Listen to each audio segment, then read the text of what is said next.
This is Big Leagues Country Roads Rankings. Yoo-hoo! Hello again, everybody, and welcome inside OH Report World Headquarters in Mansfield, Ohio. I am Travis Big League Berardi. That is Brian Slowdance Skowronski, and we are here with your Girls Country Roads Rankings, Division 3 and Division 4 in North Central Ohio. And you know what? I'm so excited about this. Let's get right into the rankings, Brian.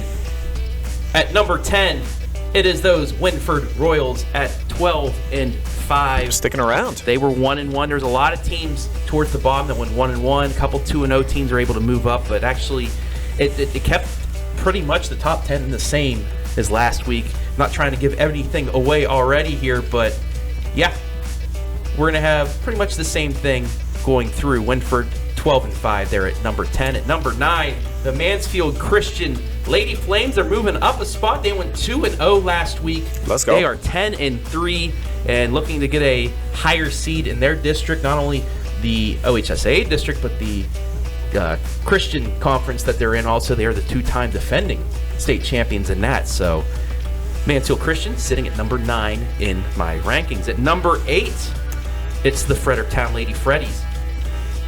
I had them at 9 last week. I moved them up despite going 1-1 because the one loss was a buzzer-beating loss to state-ranked Cardington.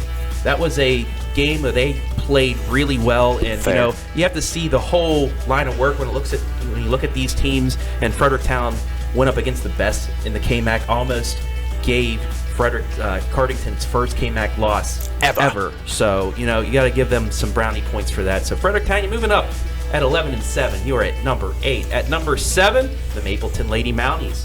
They went 2-0 last week. They're 13-5, and they stick around at number 7. One of those teams, you know, right behind those Crestview Lady Cougars, which, spoiler alert, you will see later on in these rankings. But Mapleton sticking around there, having a very fine season at 13-5. At number 6, the Danville Lady Blue Devils. They went 1-0 because of some cancellations due to all that snow you see outside. But still taking care of business. Did enough to stick in their place at 11-4. They're at number 6. At number 5, Seneca East, the Lady Tigers, 14-3. They also had a 1-0 week, but I had them dropping down one spot because of what number 4, the Crestview Lady Cougars, were able to do at 13-3, a 2-0 week. And you know, still going along, they have won the Firelands Conference Championship once again. Death Taxes, Crestview winning a Firelands Conference Championship in girls basketball. But they have a big one and have a chance to move up in the rankings because they take on the Loudonville Lady Redbirds in a game you will see here this week, live and free on the OH Report. They stay at number 3. They went 2-0 last week.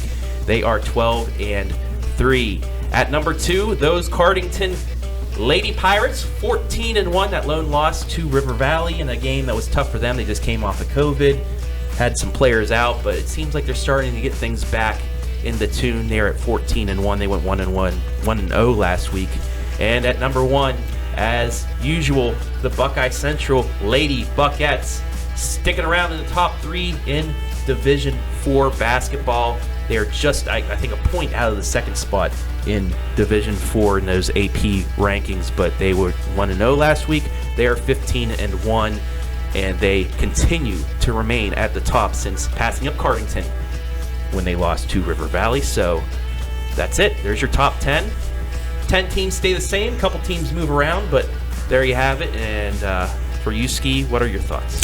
Well, first off, Travis, basically everyone won all of their games on your list. So let's base a little bit of respect there on that perfect turkey and understand that victories talk. And if you're winning your games, you should stay where you're at and or move up. But it's tough when basically everybody's getting all those W's out there. BC, I feel like they've basically proven that they belong on the top shelf alone. Cardington, there's just a slot below them on the bar. You know, that this would be the $20 shot up here. Cardington's about an $18 shot. So I like BC. I do think that they're the cream of the crop here on your list. Crestview versus Loudonville, that's going to happen tomorrow night. Yep. So we're going to determine on the court who should be ahead of the other in your rankings. At least for me, that's how I would view it, the winner of that game. It's going to shake it up a little bit like a paint can. Let's see what color comes out on the other side. Is it going to be like that Crestview Crimson? Are we going to see some of that Redbird Red? Find out live and free tomorrow night. Looking forward to that one. But basically, when I look at your list, I gotta be honest, from top to bottom, I'm about as cool as a polar bear. Sipping on some iced coffee. I'm keeping it cool, Travis. I kind of like it. It feels like it's good to me. The only off-menu mention that I might have, and I don't think they belong on the list just yet, but I remember last week I told you about a team, and guess what? They sort of jumped onto your list this week. So keep an eye on the Lady Cubs out there in Lucas Country. Yes, I agree. They started off the season and they were playing an NBA schedule, a bunch of games. I think they had a couple of girls out. They had some sickness and stuff. And now all of a sudden, behind one of the better individual athletes that we have in North Central Ohio, Shelby Grover, they got some good size in the middle too. And then they just got some tough girls all the way around. They're starting to collect a bunch of wins. I think they're a game above 500 and playing in that NBC conference. They're going to get some chances at a couple of pretty good teams where if they can knock some more big W's, I think that they should move on to your list. But not yet. I think they're cool on the outside looking in. We're not going to invite you into the party just yet, Lady Cubs. So stay outside. Hopefully you bundled up and stay warm. But they're Cubs. They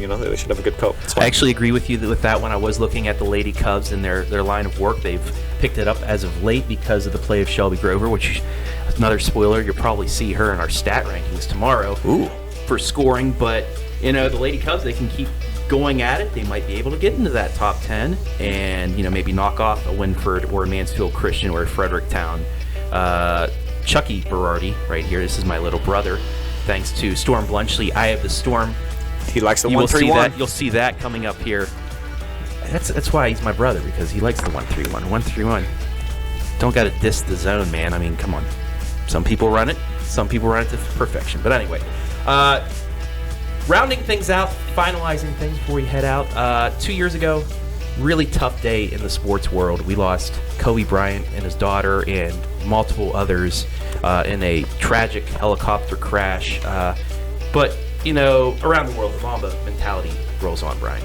That's right. I feel like we have it a little bit here on the OS Report, but we couldn't without Kobe leading the way. So big shout out to Kobe up in his heavenly bed along with Gigi. Big love to you both and your families.